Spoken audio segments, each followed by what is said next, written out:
So let's look at what I'm intending to cover here. I'm going to look at this general concept of designing an AAC language system based on these three features, which are vocabulary, representation, and navigation. And specifically, I'm looking more here at technology and devices, but in general, this would go for any language system.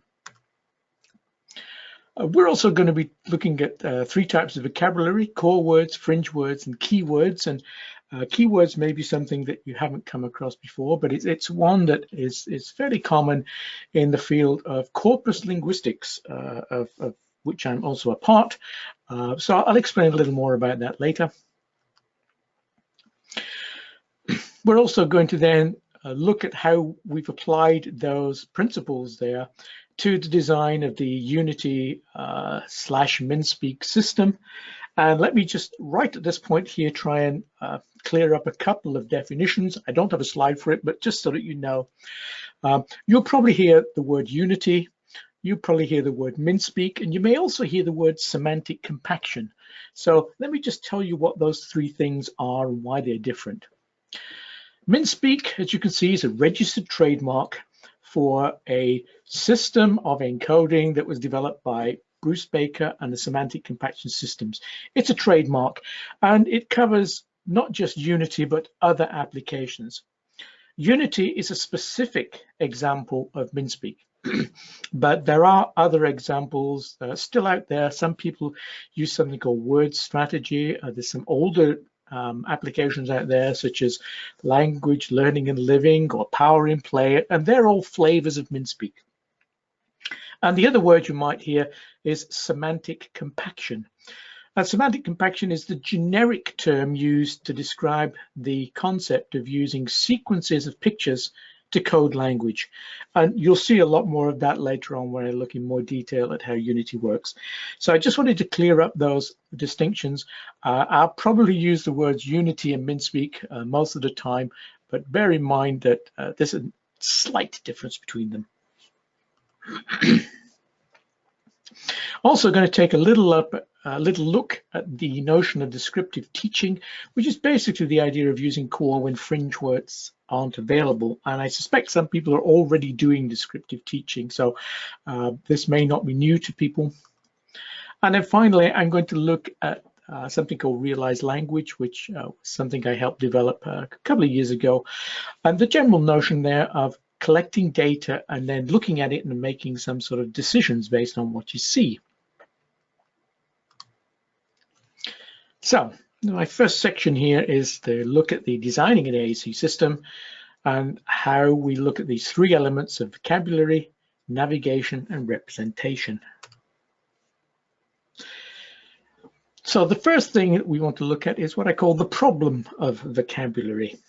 Because when we're looking at vocabulary, there's a few questions we probably want to ask, which is such as, what is a word? And sometimes it's not always easy to decide what a word is. So a dog, for example, would you say that's a word? I think you would. Cat, that's a word. Yeah. How about dogs? Yeah.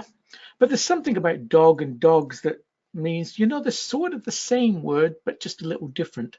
And so when you're trying to identify what a word is, sometimes it can be not always clear-cut. So what's the smallest unit of vocabulary we're going to use? And by that, I'm thinking, do we use letters? Do we use words, phrases, sentences? We can make that decision about what we want to do and how we want to do it. And if we decide that we're going to be using some words in our system, the great next question is, well, which words? How do I make a decision about what words would be best for the system I'm developing?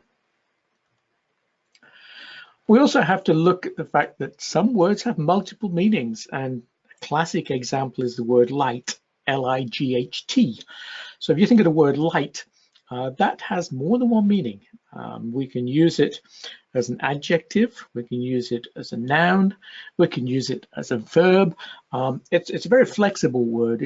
It actually is what I tend to call grammatically promiscuous. That means it will go from one word class to another quite happily, doesn't care.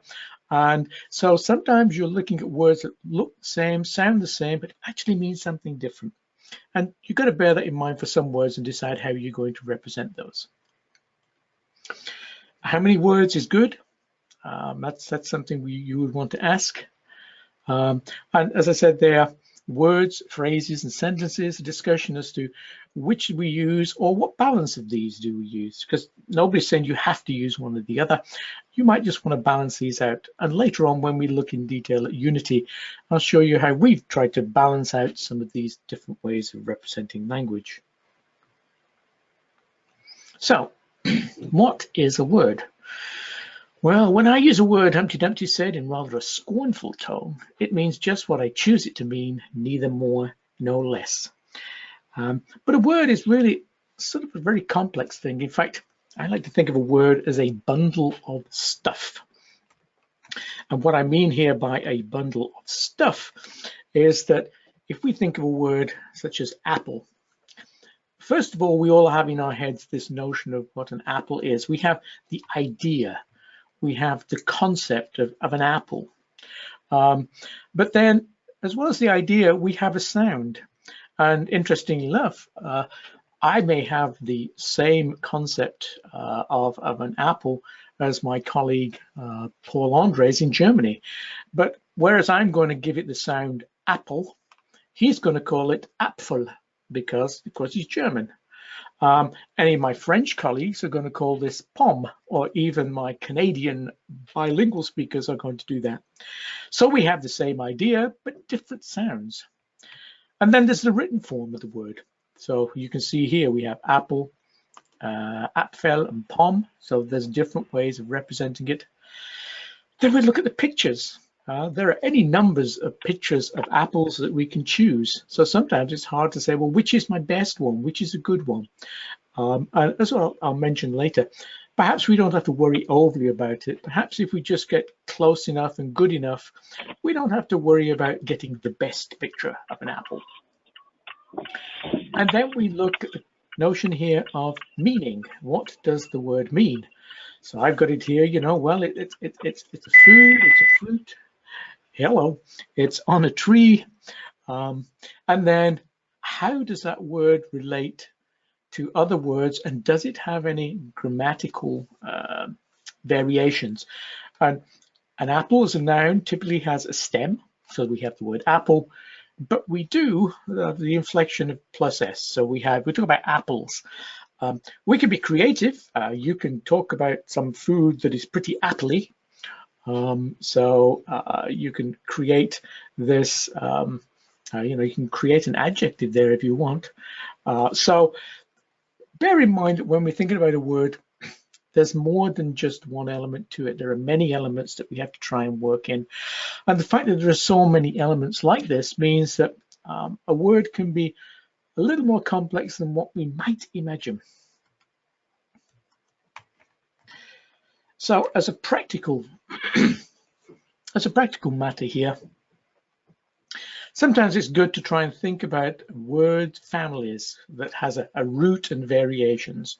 So you'll talk about a verb such as eat, and it has variations of eat, eatings, ate, eaten. And notice that some of them are pretty irregular forms. And you'll see here that we have the word go, going, goes, went, and gone. Again, some irregular forms there. But they're all word forms of this thing that we sometimes call a lemma, which is the head word or the root word, or typically the word that you'll find in a dictionary. So try and think of words in this way, that they are part of possibly a family. Now we do have some rather odd families. So if we look at this collection of words, am, are, is, were, was, be, we have 6 different strings there, 6 different ways of saying something. But when you think about it, they're actually all just variations of the word be, or the verb to be. And they change depending on tense and the person. So whether it's I, you, he, she, it, we, they. Same sort of thing goes for the word have. Not only do we have having, but we also have has and had. Again, all part of the same family. And even I and me are really almost the same thing. They vary depending on whether it's a subject or an object. So if you, it's also a little bit like this notion of in phonetics and phonology, we talk about allophones of a sound. You know, you have a clear L, a dark L. It's a clear L at the beginning, it's a dark L at the end, but it's still an L. Well, same here with this. I and me, really the same word. It's just a little quirky because it depends on the position that it is in a sentence.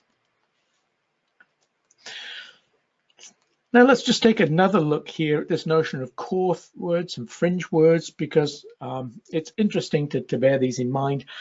They are in fact statistical concepts. They're not value judgments. You know, you'll sometimes hear people say, well, you know, I think that artichoke is really a core word. I think it's really important, and that my client needs to have the word artichoke because they eat a lot of artichokes.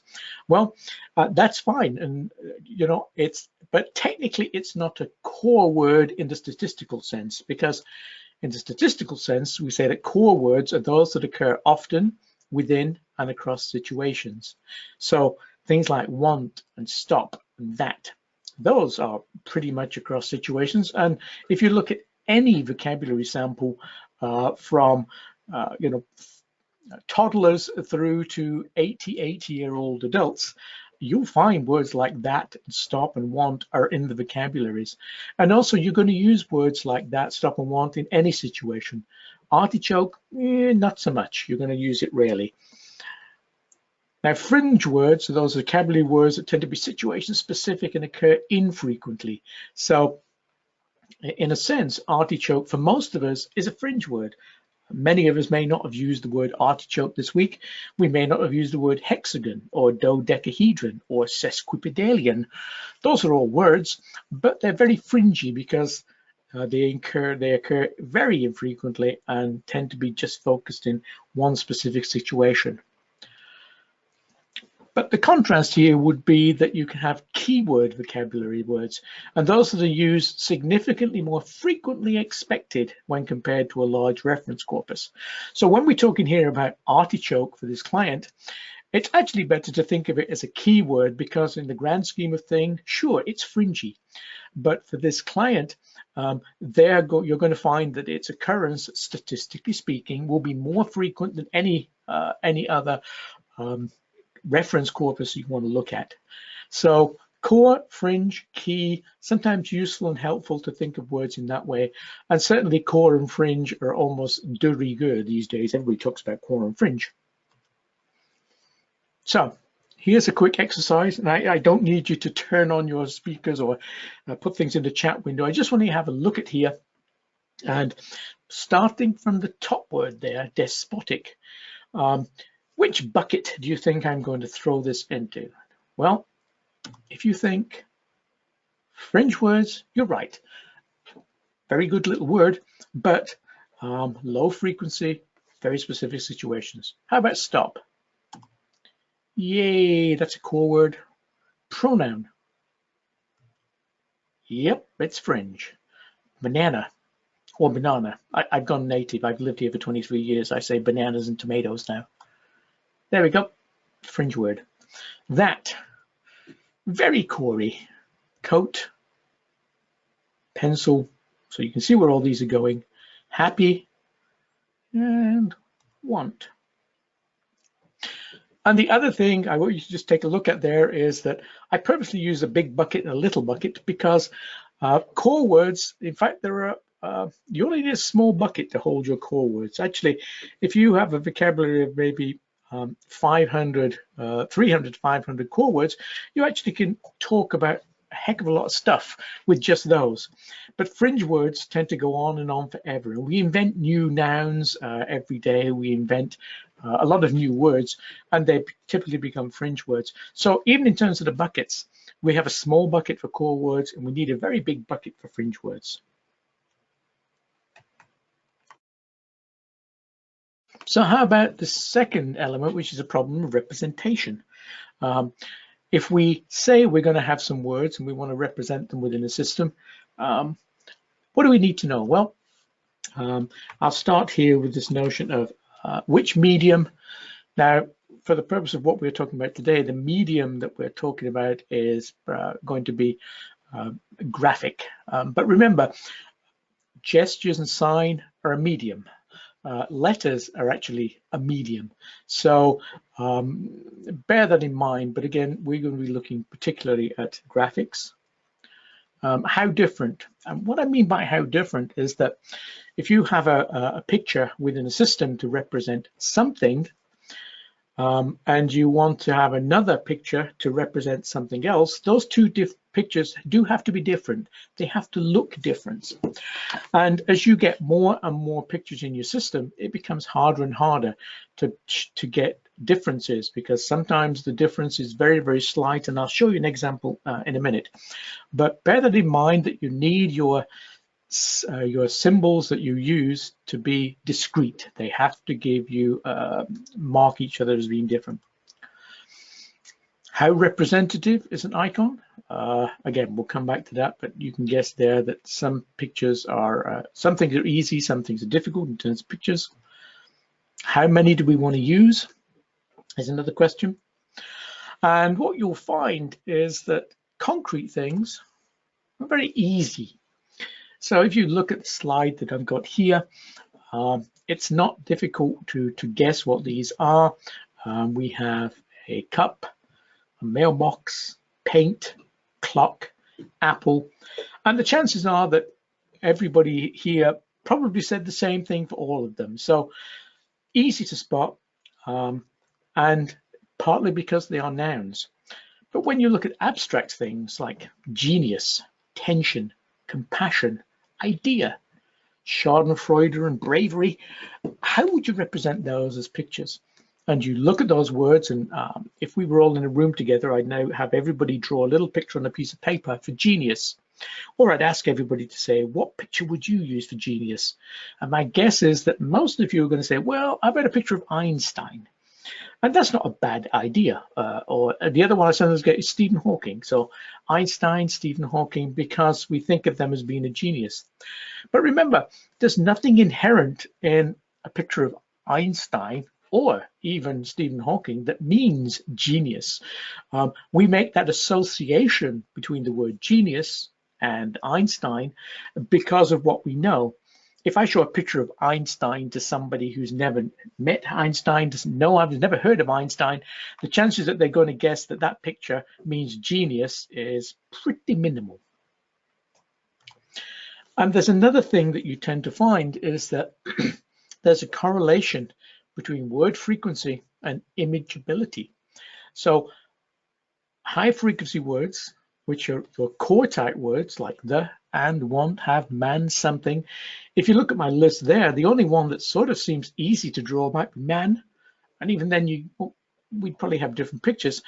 But drawing a picture for something or the is terribly difficult. Yet low frequency words, trap, fragile, trouble, floss, dinosaur, and linguist.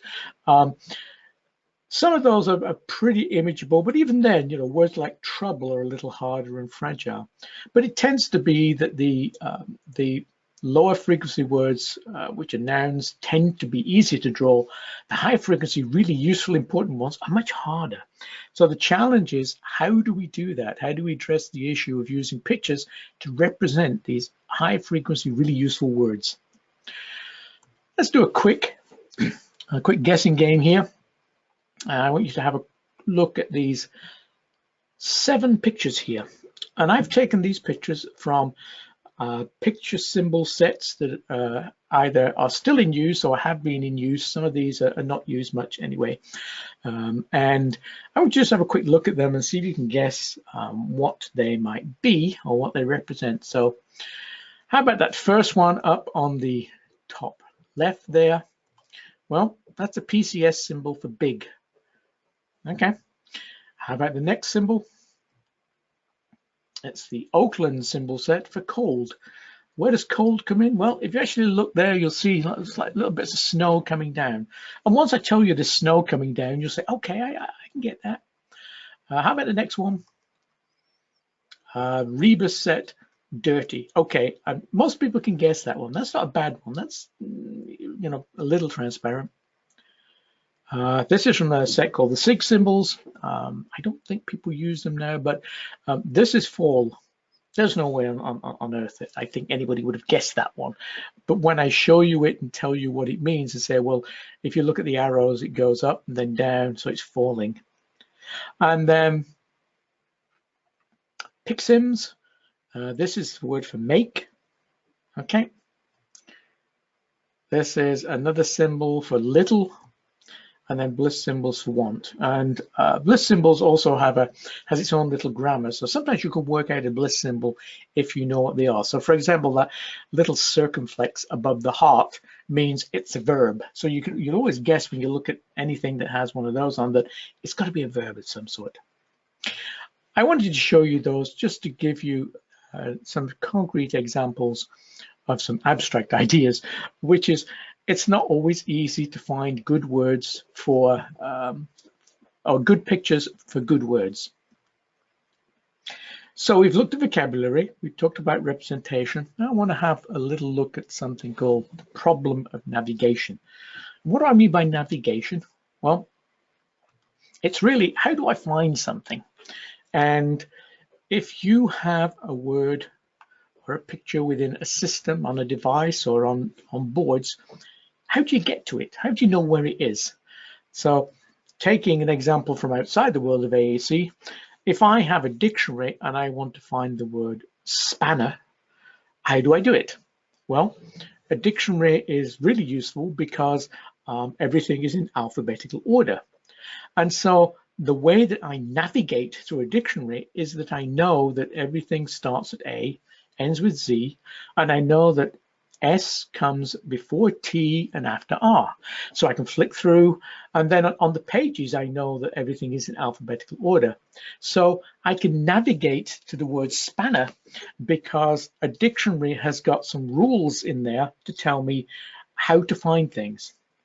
Now, if I give you a copy of a novel and say, where in here do you think you'll find the word spanner?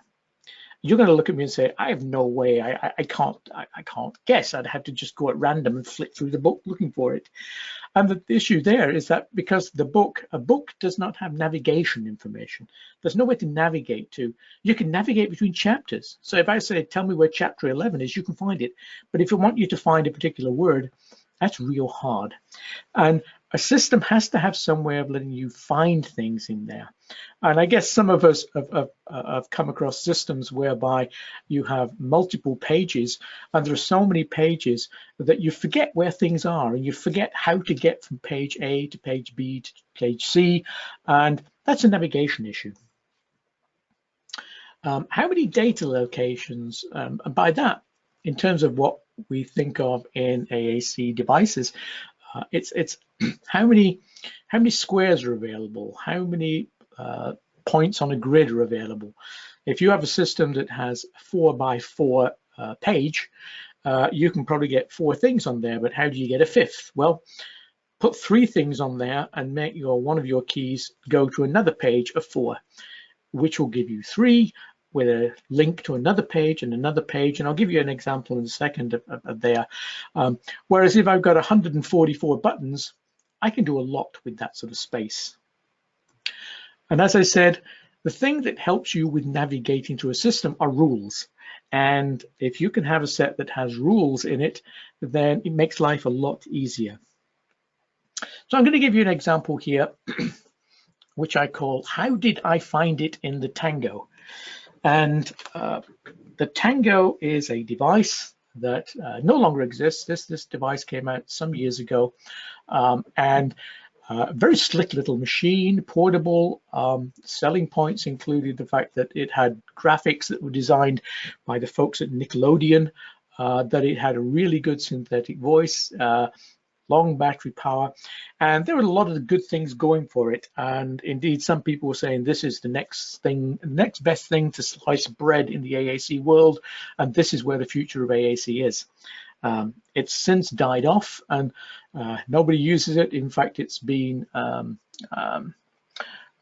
discontinued, so it's not there. So we can use it here. But the problem with it ultimately was that if you look on there, you'll see that we have 6 buttons. So if I wanted to say the word I like that, let me take you through the steps of how you had to say I like that. So you start from here. This would be the home screen. And I'm going to click on an arrow. Whoops. I'm going to click on an arrow button, sorry, ABC button that takes me to another screen. So that's one hit. This now gets me into the spelling page. And because we have 6 keys, remember, we've got to squeeze letters in. So I'm going to get the letter I. So I have to scroll through. That's 2 and 3. And now I'm on the page with all the words on them, and it's in that first one there. So I click on 4, and then I click again because it expands those out, and I know it's here, 5. So there you go. I've now got the word I. Well, like is here. It's there, 7. So we've now got 7 hits. I'm going to click. I have to click here because the word that isn't on these screens. You look there, it's not there. So I have to go to another page. And there it is in the last column. So I click there. And there it is in the middle. Ta-da! I like that. So, then I'm going to hit the speak button. 11. So I just wanted to show you there that we've taken 11 keystrokes to get I like that. It would have been quicker to spell it. And I think part of the reason that the system, the Tango, eventually became not used very much was because, as I said at the beginning, navigating through it was fairly complex. And when you've only got 6 buttons at a time, you're going to have to go through page after page after page.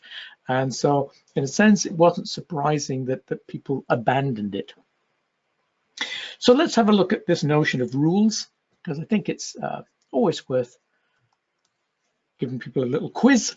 So here's my quiz question. First quiz question: what number comes next in this sequence? 2, 4, 6, 8.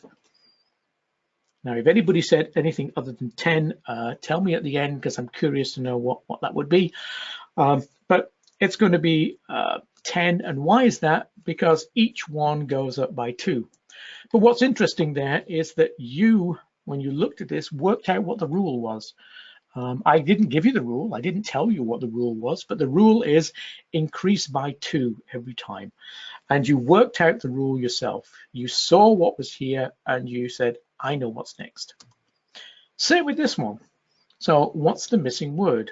Hop, tap, spit, cap, and then hope, tape, spite. And what's the missing word? If you said cape, then it's because you worked out the rule. The rule being that you can add a letter to the end to make another word.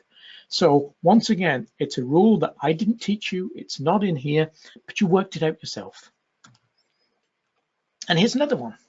Which nonsense word is the correct one or the right one? I like to sprit. Now I am spritting is what most people would say. And why again is that? It's because there's a rule. When we do am, we have a pronoun plus am, we have the ing form of a verb. Now, some people do say I am sprat because they want to have an irregular word, but that's just being contentious. But spritting is there because we know this rule and we understand the rule and we can apply it. So the issue here is that those rules make you or give you a way of deciding what comes next and how to find the answer to something that's not there. And let's go back and just look at this. Another example here. I have 2 pictures here. Up in the top left, we have the bottle said drink me. And you'll see for each word, I have a picture. And then the bottom right, I have the bottle said drink me. And for each one, I have a picture or pictures. So you see the word bottle there has 2 pictures. The word said has 2 pictures. The word drink has 2. And if you look at those, you say, and I say, which one is easier? The intuitive answer is, well, I think it's the first one because there's fewer pictures. But which has more information? And the difference that people don't always see is that in the example, the first one tells you about the picture representing a word, but it tells you nothing about navigation. Where are those words within the system? So if somebody has a system using those symbols, where are they? How do you get there? That picture does not tell you that. The second picture with more pictures actually includes more information. It includes navigation information. And those two pieces of information tell you not only what the word is, but how to get to it. So be aware of the fact that navigation information is important. That's something that you have to include. So specifically, let's look at how does Unity address the problem? How of vocabulary, navigation, and representation. And the first question is really, you know what I asked? How do we look at vocabulary? Well, here's a really quick look through a brief history of core and notable papers from 1927 to 2017. And don't worry about this. At the end of the presentation, I'm going to give you a link to a whole bunch of references, and all these are in there. So don't feel you have to scribble things down. But one of the classic vocabulary lists that even used today in the US is a thing called the Dolch list. And it was based on a sample of getting 16,000 words or so from 16,000 kids in a particular area and getting accumulation of 2 million words. And then they divided them into different grades. So this was a very big enterprise. You know, building this was quite a feat of strength because, of course, there's no computers to help you. Another important paper, I think, was from 1960, a study of the oral vocabularies of severely subnormal patients. It tells you a little bit about the sign of the times in terms of we talk about subnormal patients, and you wouldn't do that now. And it's a journal of mental deficiency. But what was important, I think, about this is it was the first time that somebody had been looking at folks who had any sort of communication difficulty. So this was almost close to being the first AAC paper. In AAC, there's a couple here that are worth mentioning from 1984 and 1992. So one of them was by Buchelman et al., which is looking at word frequency with adults using a communication aid. And actually what they were using was something called the Canon communicator. Those of us who've been in this field for too long will remember that the Canon communicator was like a little box with a keyboard on. You typed on the keyboard and there was a tiny printer and it would print out the letters on a strip of paper. You tear the piece of paper off and written on there, letter by letter would be whatever you were using. So this was really one of the first papers to actually look at augmented communicators, people using devices, and this particularly with adults. The Fredolkin and Moore one was where they were looking at vocabularies for preschool children, but it was again one of the early attempts to try and identify what you might call a core vocabulary for a specific group of specific age range. Another really good paper was Suberlanden, where they looked at core and fringe vocabularies in the Australian meal break conversation. And what they found here, which was in a sense unsurprising, that within a meal break conversation, they didn't just find words like sandwich or meat or tea or whatever it is, the food that was there. They actually find that people talked about a tremendous amount of other things, and of those other things, most of it was core vocabulary, a stable core of about 357 words, including things like want, stop, go, that, is, in, on. So you get the idea. And then this is another a really good reference, Bridie Raban, who did this in England. This was a spoken vocabulary 5-year-old. It's hard to get hold of this book now, but we used this a lot when we were, as a reference, when we were developing Unity. As you can see, it came out in 1987, so we did this one. But this was another source where you had data with frequency in there. And then getting more recent, what was this one here by Banajee et al. Was demonstrated that there's a core vocabulary, the same core vocabulary, even in toddlers. And you looked at the vocabulary of toddlers here. There it is. And here we've got I, it, go, mine, want, the, you, what. Goodness, you know, these are core type words.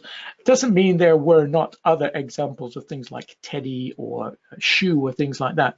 But actually, in terms of frequencies, these were all in here. And this is for toddlers. Finally, a couple more here. Not only does spoken language have core, but the written language can also reflect core as well. So here's another study that looked at written language, and lo and behold, 140 words represented 70% of the vocabulary. And no surprise, the core words there, that, this, stop, etc., etc. Teaching core is also very effective. This is from 2013, and this was single case study, but this was with a client who was who had deaf blindness, was using tactile symbols, and was had very severe physical intellectual problems, but they were able to teach core vocabulary, more done anew as an initial communication, and the client could do it. They could learn core vocabulary and then use those words functionally. And then finally, I just want to show you that morphology is valuable. So here we have some research to look at what's important about morphology. Well, morphology is also important in learning literacy. There's a lot of stuff out there that says that teaching or morphology helps develop literacy, and that's even true in AAC. So this study here looked at teaching grammatical morphemes to kids using AAC. I think it might have been Unity as well. So, but they were able to use them, and they were actually able to do some carryover and use them outside of the setting. Just wanted to show you there some key papers, and we used a lot of those in order to determine the vocabulary that goes into Unity, as you'll see in a second. So, in terms of pictures, we've got vocabulary. How do we look at representation? And this is where it gets a little interesting, because I'm going to tell you here a definition of something called what is mid-speak. And here's one of those definitions that you can use at the pub to impress people. Mid-speak is the systematic exploitation of secondary iconicity to provide large vocabularies within a small icon space. That's going to get you points if you're writing an article for a journal, but it's not really going down well at the pub, I don't think. But just take a quick look at that. Systematic exploitation of secondary iconicity. Okay, well, let's break it down a little bit. Let's look at what iconicity is. Well, it's the relationship between a symbol and its meaning, and whether it's very transparent or opaque. So iconic things are readily guessable. Opaque are hard to guess. So if I show you that and say, tell me about this, you'll probably say apple. Very guessable. If I show you this picture and say, what's that? Actually, it's the word easy. But that's very opaque. 1 + 1 is easy. Now I tell it you say, okay, I understand it. But you understand it after the fact. You don't get it from the guessing the picture itself. So we can use Unity. In Unity MinSpeak, we can actually use words like, use the same symbol for multiple words, and you'll see how we use combinations to do this. But if I use an apple for the concept of apple, that's fairly straightforward. For fruit, yeah, eat, okay. Round, becoming a bit more opaque. Teacher, yeah, very opaque. So that scaling there is this notion of iconicity. And what's interesting, though, is that in the real world, when you think about it, we have this thing called polysemy, that all pictures have many meanings. If a picture paints 1,000 words, that's a bit of a problem. And if you give people a picture like this and say, tell me about this picture, not what is it, tell me about this picture, they'll give you sun, because most people give you a label when you ask them for something, but then say, okay, tell me more. And then you get hot, yellow, round, weather, happy, vacation, smiling. And this is not unusual. This will happen all the time. And we do this all the time. And in fact, the world of art depends on the fact that this is true. Because if pictures didn't have many meanings, everybody would go to the Louvre, everybody would see the picture of the Mona Lisa, and everybody would say, oh, it's a woman smirking. And that's it, you know, end of art. So pictures have many, many meanings. And that can be a bit of a problem. Or we can exploit it. I just use the word exploit, and we'll come back in a minute to that.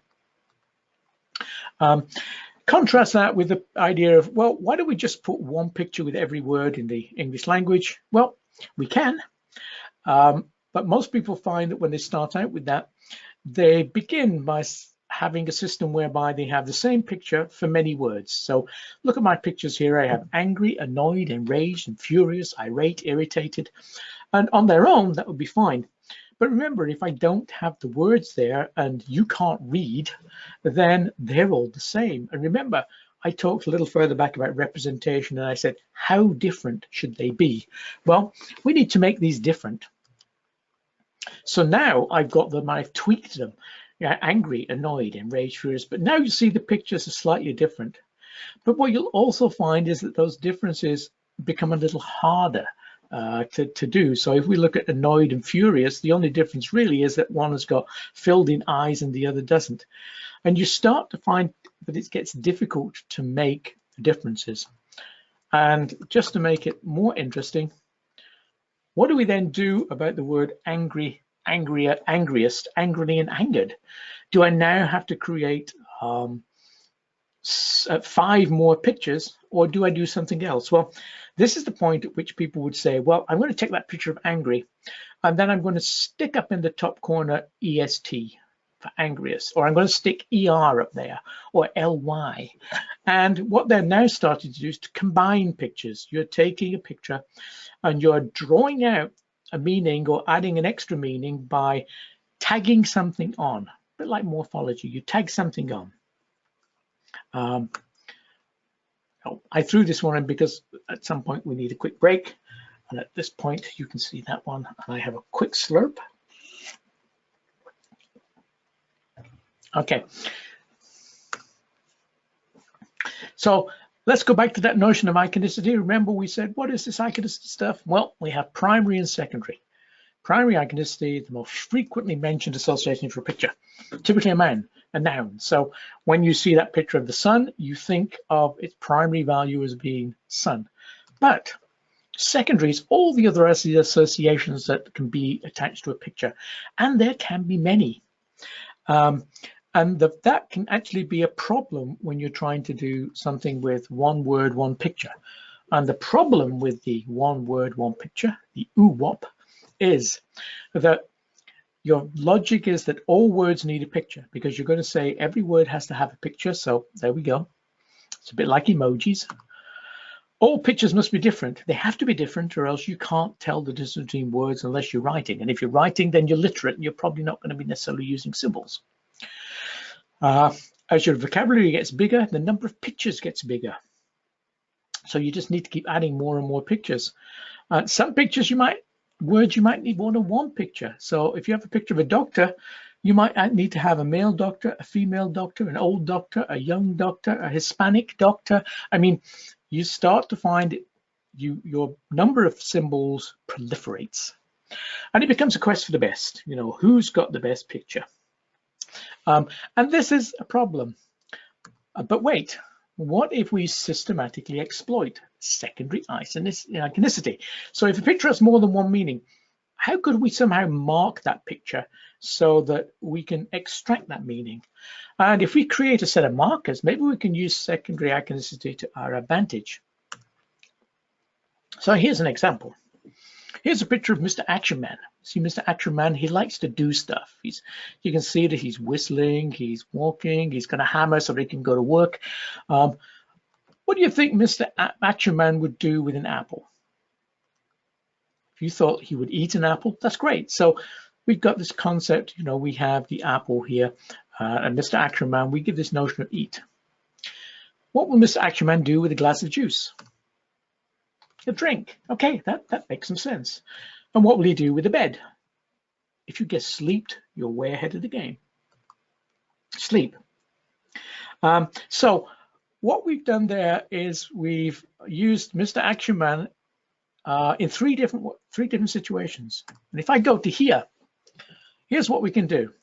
I'm going to take the picture of the apple, and I'm going to follow it by Mr. Action Man to give me the word for eat, and then drink and eat. And what we're doing is using Mr. Action Man here as a tag, as a way of extracting the meaning. We can expand on that and say, well, if I can do eat with Mr. Action Man, I can have this little bucket that's spilling and the water's dripping everywhere. I can use that for eating and then drinking and sleeping. And let's go even further. What if I decide I'm going to use a picture to represent the concept of adjective, description? So we have the apple and this paintbrush for hungry and thirsty and tired. And let's go even further. How about adverbs? You eat something hungrily, you drink thirstily, you go to bed tiredly. I'm not sure whether tiredly is an edge case there. Most tired would work as well. But what I want you to look at there is all those second pictures are ways of tagging a first one to extract the meaning. And we've got the apple used 4 times, the drink used 4 times, the bed 4 times. So what we're doing is making those pictures work very hard. And what we are doing is exploiting secondary iconicity. But what's also interesting is we have 12 words there, but I've only used 7 pictures. So actually what I'm doing here is I'm able to represent a large number of words with a smaller set of pictures. And if you think back to what I said about the systematic exploitation of secondary iconicity to encode words in a small space, that's what a small space is. It's being able to have 12 words with only 7 pictures, and as it gets bigger and bigger, more words with a minimal set of pictures. Now, I'm going to show you this here. I'm not going to go into great detail, but that's what Unity does. It has a set of rules, and it really has a limited set of rules. But what it does is to take pictures and tag them in some way so that you can extract meanings. So actions, descriptions, categories, nouns, things like interjections, determiners, conjunctions, prepositions, questions, adverbs. And by the way, as you see in a second, I'm not going to actually sit there and say, today we're working on conjunctions, but you'll get a flavor in a minute when I actually see the vocabulary in action. So let's see the vocabulary in action. I'm going to make my screen very big. So hopefully what you're seeing now on there is an overlay. And you'll see, if you've seen this before, take this as a revision. If you haven't seen Unity before, this is something called Unity 84. And it looks very busy because I'm giving you the entire thing. It's like I'm giving you a dictionary and flicking through all the pages when all you really want to do is find the word spanner. So, but I want you to get a flavor of what we do. And remember, we just give you the examples of, if I press the apple and Mr. Action Man, we have eat. If I press the juice, we have drink. If I press bed, we have sleep. Anybody want to guess what will happen if I press the picture of the book followed by Mr. Action Man? Well, Mr. Action Man will, wow, read a book. Okay. How about the word with the stop sign? Yes, stop is there. A little more complex. What about the dice? What do you think we would do there? Play. Okay. Now I know some of you said maybe throw or roll would be good because we can throw the dice or roll the dice, or we could play with the dice. So there's 3 things we could do there. But how did we decide that we would use play? Well, that's when you look at word frequencies. Of the words play and throw and roll, which one do you think scores highest in terms of being used by kiddos? Play actually comes up much more frequent. So that's where we said, okay, we'll have play there. There you go. And you'll also notice that when I press on the apple note, I've got eat, eating, eats, ate, eaten, hungry, hungry, hungriest, hungrily, and I've got a whole bunch of other words in there. But what that means is that with 2 hits and making an icon work hard, we can get lots and lots of vocabulary into this small space. We can do that with conjunctions or prepositions. Here's my bridge. Can you see the bridge? There's a cloud over the bridge. You know what the bridge is? The nice thing about a bridge is you can go over a bridge. You can go under a bridge. And if you're in an airplane, you can fly over a cloud. You can actually fly under a cloud. You can fly through a cloud. And you can do all sorts of prepositional things with it. So if I click on here, what we're now seeing are examples of words that are all preposition type words in here. So finally, I just want to show you another couple of things. We can have short phrases, because we said right at the beginning, do we use words or phrases or sentences, or do we do a mix? Well, actually what we do here is a mix, and I do a mix of these keys here plus another one for a phrase. So I like, see the sun there? I like. He likes. She likes. How about the reverse? Son and you is do you like? Does he like? Does she like? And so what we've now got with two hits is we've got these little phrases. And notice that with the reverse form, the question form, we automatically insert the do, because the question form for like has got this thing called do insertion. Hey, the thing takes care of it. You don't have to use the word do on its own. It'll make it for you. And actually, I can do one more step. I could say I.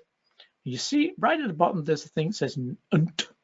If I do that and like, it's I don't like. She doesn't like. Doesn't she like? So I'm not going to go through the entire vocabulary, but what I wanted to show you there was this idea that we can use these pictures over and over again in different sequences, tagged with different endings or in different positions, in enabling us to get a large vocabulary squeezed into a pretty small space. So if you can understand the rules and sequences, you can use fewer icons. Sequences allows large vocabularies and relatively small symbol sets. And guess why writing is so popular? Because it allows you to have lots of language coded into a very small space, 26 letters, and maybe a space as well. But with those 26 letters, you can say anything. And that's why writing is popular. It's a small symbol set that allows you to encode a large vocabulary. I'm going to,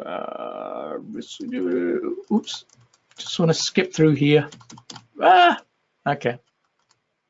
Let's skip through here because I want to just make sure that we take a look at, once we build a system like that, we have a vocabulary. So Unity has a vocabulary in there, a default vocabulary, about 6,000 words. And the higher frequency words are easiest to get at. So 2 hits will get you most of those really high frequency words, want, stop, like, it, that. Some things like is, are, the, are actually 1 hit. So we can do that. But the challenge always comes, and not with Unity, but with all symbol systems, is this notion of how do we teach these that makes some sense, that doesn't necessarily make it difficult? So think in terms of implementing an AAC system for a kiddo at school. There's this thing called the participation model that within a classroom, AAC users can either be present, which is basically they're sitting in the room and they're doing nothing. They can actually be participating, which means you can give them some very specific vocabulary in there, and competition is like the next level when you can actually interact and communicate between people. So the participation model comes to mean usually this notion of pre-programmed responses with names, places, dates, ideas. So we have things like all the nouns are in there, and so what this typically means is, given a particular subject, you'll find that what people are actually having to do is to either find where this content is or add it. And a lot of us have gone through the thing that's whereby we've got a client who next week will be doing a whole section on astronomy. And so we need to be able to have the words in there, Mercury, Venus, Mars, Jupiter, Saturn, Neptune, Uranus, and Pluto, comets, stars, sun, and we need all that vocabulary. If it's not all in there, we have to add it. And what this can mean is that we actually start building and adding more and more of this vocabulary, which turns out to be fringe, that gets used for small periods of time, and then you stop doing it. Once you've done the astronomy thing, you go on to another lesson, and you may not use the word Mars for a long time. The referential teaching method is particularly, this is how it works. This is the, you ask questions that elicit responses for specific things or specific actions. This is the example we used. Give me a type of housing that Native Americans use. And the response you want is teepee or wigwam. But what you're really doing is probing here for noun type answers, words that are low frequency. Low frequency. And testing is that. It's, we do this all the time. Most of our tests are, a picture test is, what's this? We're digging for a noun. So the tasks involved here that you identify the program, locate the pictures, program the items, pre-teach these new words. And then what happens is you get this notion of what we call the revolving vocabulary of temporary words. You start adding words that you use for a particular situation, and then you move on to something else. The results of this is that it can spend a lot of time doing this, and some of those words end up not being used, like teepee or wigwam. How many people have used that this week? Very few. So you spend a lot of time on this thing called curriculum vocabulary rather than language itself. Well, the descriptive teaching method takes a different approach. And it says that we're going to use core vocabulary.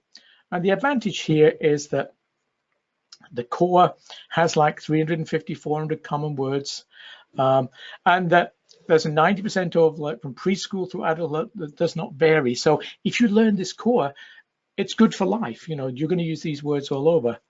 Prioritizing the high frequency words means you don't have to spend an awful lot of time on specific curriculum words. So instead of saying, name me something that Native Americans would live in, ask a question such as, what is a teepee? Because if you ask the question, what is a teepee, you can actually have people answer in terms of a place where they live. So those are core words. A place where you live, or a place where they live will be sufficient. But you can describe what's being asked. And the nice thing about that as well is it also gives you a much better idea of their understanding of it. They know that it's something to do with living as well. So you can identify the things you're trying to look at, such as the words like teepee, but you can ask questions that elicit not the word itself, but what the word's about. So teepee, where they live. Maize, if they can get corn, which I know is in the core vocabulary, you can get it. Hunting, a way to get food. Shaman, a doctor. So we're not going to use the word shaman, and we don't need to put the word shaman in the device, but the word doctor, very, very useful. So the emphasis with descriptive teaching here is to get people to describe using core words. And does that mean that you won't add vocabulary? Absolutely not. You are going to be adding vocabulary at some point. So there's clearly going to be times that words are going to be used a lot, and you can add those in. But the nice thing here is that the biggest demand here is you identify that key vocabulary. As I said, these are the words that are going to be used a higher frequency than normal, like teepee. But then you use paraphrasing and describing those words rather than the words themselves. You can model the core to describe it. So where they live, you can model that. And what it really means is that you are, you don't have to focus on hundreds and hundreds of words to add. Certainly, you could add things here, like I said, author or country might be useful to add in, but it's a way of addressing the problem of using core when the fringe words are not available. And you could also use things if they can't do that. And then don't forget, for some clients, you can still use spelling. You can use true, false questions, multiple choice questions, post-it notes. I mean, there's other ways that you can put in there your low frequency stuff. There's nothing wrong with having TP and a picture of TP, actually a post-it note and using that. But what's more important is describing what the TP is and how it's used. So descriptive teaching, you're given an opportunity set today to learn language skills because you can apply this anywhere. You're getting practice in the high frequency vocabulary. The more you use it, the more it'll stick, and in a variety of contexts. And you're not required to go and find TP or Mars or something very obscure in the vocabulary. You can use the device to communicate in many, many situations. So finally, what I want to do here is to say, well, we've got our vocabulary, we've got a representation, maybe we're using our system here, and we're using maybe the descriptive method within classrooms to encourage use of the device. What more can we do? Well, one of the things that is always useful is data collection and analysis.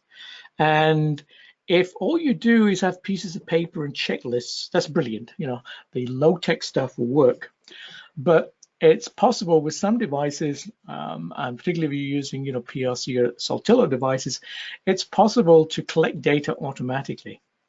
And what we can do is collect data on the AAC device. We can then upload it to a website and then create reports. And here you go. So if you've got PLC devices, Saltillo devices, LAMP Words Alive app, TouchChat app, certain apps will allow you to do it. All of these have got this data collection available. And what's automated data collection, or ADL? Well, as its name suggests, it's the automatic data collection by device. When you press buttons, it records what you do. It gives you the event, so what happened when you did that. And also it's client driven, except, as I'll mention in a second when we come to modeling, but with a client, they're driving a lot of this vocabulary. There are some limitations, okay? So one of the things that's obvious, if I look at the raw data from a client, I don't know what was happening on the other side. I don't know who they were talking to, what questions were being asked, unless I was there or unless I've done a video. Absence of multimodal elements. If my client laughed or pointed at something or nodded or gestured or any other way of communicating, I don't see that. There might be an absence of content in terms of where they are and what they're doing. So that might be important to know. If I'm seeing the words giraffe, zebra, and aardvark, I might guess that they're actually having a day at the zoo, but I can't be sure about that, so I'd have to check. But that sort of information can be missing. And then for modeling, there's an explicit need. You're going to have to tweak your system so that you have a button somewhere that you can mark a model. But there's the other way to address the modeling issue, which is that actually, when you're doing a lot of modeling, what we find people do is they turn off data logging. So although sometimes you'll have, the question is always there, how do I know my client did it? You don't always know that. But if you get into the habit of saying, well, when I'm going to be doing a lot of modeling, I'll turn the thing off because I'm not getting spontaneous speech. And a lot of the modeling is I shouldn't say artificial, but what you're doing is you're leading the conversation, not necessarily the client. The more fun stuff is to say, I'm going to turn it on when I'm not there. I'm going to turn it on when my client's playing outside. I'm going to turn it on for the weekend, see what they do. There's a potential for misuse of proof of ability. And what I mean there is that if you have a client who is using this device and only, manages to do 10 words in a day, there might be the temptation to say, well, they're not really using it very much. Maybe they don't need a device. However, if that client has gone from 0 in a day to 10 words a day, that's a huge increase. So you can't just look at the raw data and make decisions. You have to have some context and you have to have information. So the value is, if you want, you can track your narrative 24/7, turn it on and leave it on. Not everybody does that, but you can. Provides time data, so you know when a device is being used and over what period. You can even look at how it's being used. So we can see spelling versus word prediction versus pre-stored sentences, phrases, words, and you'll see that in a second when I demo it. And it really does track vocabulary use. We can see all the words, we can get numbers about frequency of use, and it's all sitting there in the data. And really what you're going to do here is you're going to track performance against self. So you're not going to generate things here that are going to give you a normative measure. You won't be at the end of just say, I collected this from my client and he scores in the 7th percentile or -1 standard deviation from some number. No, the real value of this is you look at your client in January and then you look at your client in July and you match the 2 time periods and see what's happened with the vocabulary. So what can we see? Well, real quick, time, words, rates, and various strategies. So I'm going to really jump through these because I want to just jump through them real quickly because I'm going to show you these actually on the website itself. So word clouds, frequency bar charts, a time bar chart, a calendar, even word lists we've got there. Parts of speech, color coded. So we have all those things that are available.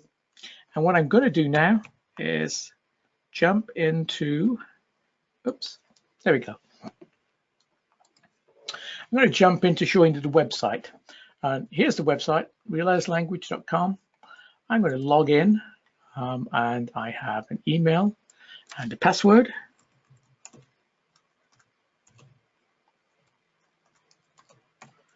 Let's hope I get it right. Yay, there we go. I don't want to update that. So this is what happens. We look in here and you're now sitting at what I call the overview. It's like the home page. And this is my client, Jacob Test. Tells me his name and it's an overview. Over here, over on the right, it tells me the data, that how much data is loaded. And this is looking at the period from July the 5th, 2014 to July 15th. As you know, see, this is old data. And so it's, if this were up to date, you would see today's date or whatever was your latest update. It also looks here, this is showing me the week ending. So it's showing me the last week of data collection. So this is like an overview of the week. This is the week that was. So we'll see here my client, when they were using it. They give me an idea of the words that were being used. They give me an idea of how much is being used in terms of time, and even a quick analysis. And you'll see down here that a lot of what was happening with nouns. Crikey, 207 nouns, and then verbs, and then less of them. But if I press a button here called Generate Report, it's done something, and I'll show you that in a second.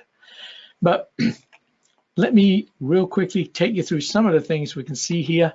The words. If I click on that, what it's now going to do is take me to a page where I can see an actual cloud based on all the words in the sample. And if I want, I'm going to take a snapshot here. I'll come back to what the snapshot is. Here's where I have my top 10. And I look at my top 10 here for my client and I say, I too drink, want at yogurt, no yellow on the. We just talked about core versus fringe. We look at those words and it doesn't take much to think that yogurt and yellow are maybe not very core-ish. Yogurt certainly isn't. So at some point I might want to look where that's being used and why. I can even get an A to Z of my client's vocabulary. So what you're looking at here are all the words that my client has produced during that period. Doesn't mean they don't know anymore. It just means that this is side of the sample we've got. And the list here, not only can I see my top 10, but I can see all the vocabulary here that's pre-stored. There we go. And the frequency with which it's used. I can also see here all the vocabulary that's been spelled. And you'll see right at the top here an example where my client has spelled the word on 8 times. Well, I just happen to know that the word on is available as a single hit on the overlay. You think back to where we were looking at the Unity stuff. You can see here, look at that, the word on. It's a single hit, and he's spelling it. So I would now go back to my client and say, hey, got a great idea. Let me show you a new picture. And I would teach that. So on the basis of what I see, I can make decisions about what I am doing there. So we can click between these things here and see information. That's my top 10. I'll do a snapshot. I can also go into the analysis here. And so now it's telling me my client has, whoops, there we go. It's telling me here that my client is using an awful lot of nouns. And this is typical of somebody who's not quite necessarily using an awful lot of core at this point, but that's something you can work on. And what we can also do is to match what my client's doing against some other goals. And here's something called managing goals. It's a button that I can use to, I click here, there we go. I can create lists against which I want to measure. And the default list here is 300 words developed by a clinician called Gail Van Tatenhove. And I know Gail's done a lot of presentations in Australia and New Zealand, so you probably know Gail. But this is a list that she has. But we can look at that and click on word groups to see how well they're doing against that list. And can you see here? You'll see what words are being used in that list, and the bigger they are, the more they're being used, but you'll also see words that are not being used. If I want to be more specific, I can just say, well, let's look at the adjectives. So we have big and little, we have cold and hot, we have new, but not old. Oh, that's curious. I would probably want to go back and see whether they've got that distinction between new and old, because they have happy and sad. They have short and tall. They have strong, but not weak. So when you look at these parts of speech, and I do one more snapshot, this type of information is useful for you to be able to use for making decisions. But the big value we found with this is not for the individual clinician, but it's for groups. What we found is that this data is such that if I show this to anybody, they understand it. If I show anybody a word cloud, they understand it. I don't show people a spreadsheet or the results of a test, with a normative figures and a standard deviation curve, and 0.7 of something. This is easily shareable, and what we found is that teams use this. So the teacher, the parent, and the parents love this stuff because it makes language easy. And they can share the data, and sharing the data is really important. That really helps. And then if I go to this thing called reports, remember there I was clicking on stuff. Well, what I was really doing is, let's cancel that. I don't want to do that. Let's view this one. See who's going to open it for me. It's sending it all to my desktop. Oh, I wanted it to, I'll save it there, and then we'll do view. I didn't get this set up so it would open automatically, which is what I really wanted to do there, but real quick, click, and click, go. There we go. So if I jump into here, my overview, there it is. Prints out a PDF of that one day. So that's great. I've got the PDF. Or the cloud, this opens up in my graphic program. And the nice thing here is if I want, I can then print this out. So if I go to here and I print it, this is that sort of refrigerator art that your kiddo can take home, stick it on a refrigerator, share it with friends and parents and grandparents. And all of that is sitting inside this section here for reports. So I'm going to go back to the overview there. And okay, I've had my time. I did promise that I would leave some time here. So, I've gone 5 minutes over what I wanted to do, but let me just see if I can really summarize what I wanted to do here. Hopefully what you've seen is that if you're going to be working and developing an AAC system, that the three things you're going to be focused on primarily are the issues of vocabulary, representation, the pictures you're going to use, and navigation. That in some sense, you're going to marry those three things together in order to create some sort of system. And as I said, navigation is one that sometimes is the trickier one, but it can be done. You've also seen, hopefully, how when we designed the Unity system that we made use of those ideas, that when you look at those symbols and sequences that seem a little odd at first sight, that there's a logic behind them based on the notion that we are going to use pictures and make them work very hard. And instead of having thousands upon thousands upon thousands of different pictures, we're actually just going to use the same pictures over and over again, and just in different ways.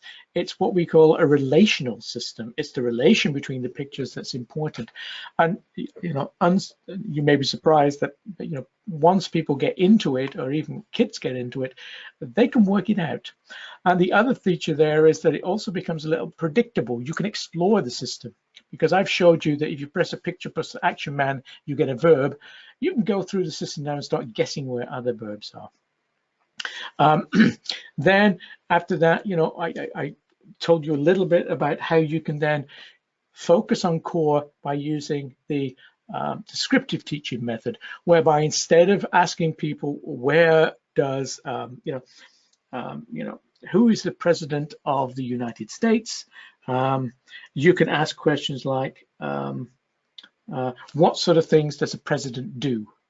And you can use core vocabulary to do that sort of description. I'd be interested to know what sort of things the president could do and see what people say. Maybe a little scary at this point. And then finally, I wanted to just show you the tool that, the next step in that process, which is if I'm doing that and teaching it, how can I monitor it? And if I'm using the devices and software I mentioned there, I can collect that data. And if I throw it up into the realized language system here, then I have a tool to make it just a little easier for me to analyze that data and then use it. Okay, that's it. There is no more. Andrew and Marion will pop back in now. And if we have any questions, I think we've got 7 minutes left. And I was trying to give you 15, but we'll see how that works.